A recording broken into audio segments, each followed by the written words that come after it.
அந்த பையன்கிட்ட சொன்னேன், இதுல பிரசனம் வச்சிருக்கிறது, இதுல ஆபிச்சார தோஷம் இருக்கு. அது எப்படின்னா, அது ஒரு சின்ன கன்ஃபியூஷன் வந்திருக்கு. தலைநாள்ல இவங்க ஜாதகம் கொடுப்பாங்க, கொடுத்துட்டு அதுல பிரசனம் வைக்க வேண்டியது இருந்தா பிரசனம் வச்சு பார்த்ததுக்கு அப்புறம் தான் பலம் சொல்றது. இப்ப பையன்கிட்ட சொன்னேன், இதுல ஆபிச்சார தோஷம் இருக்கிறதாக இருக்கு, ஜாதகத்தில் உள்ள மைனஸ் எல்லாம் சொன்னேன். அதான் அதை விட எல்லாம் ரொம்ப பவர்ஃபுல் செய்வனே தோஷம் இருக்கிறது, ஆபிச்சார தோஷம் இருக்கு.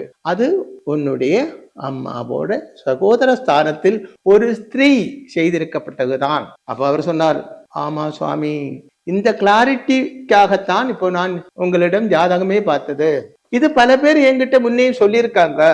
அப்படி ஒரு நாள் நான் போய் என்னுடைய அம்மாவோட சகோதரி கிட்ட, அதாவது என்னுடைய சித்தி அவர்கிட்ட சண்டை போட்டு நான் கேட்டேன். அப்ப அவர் என்னை மன்னிச்சிரு, ஒரு கோபத்தினால நான் அப்படி பண்ணியிருக்கேன், பண்ணி போச்சு, அதனால மன்னிச்சிரு அப்படின்னு அவர் என்னிடம் மன்னிப்பு கேட்டார் அப்படின்னு அந்த பையன் சொன்னார்.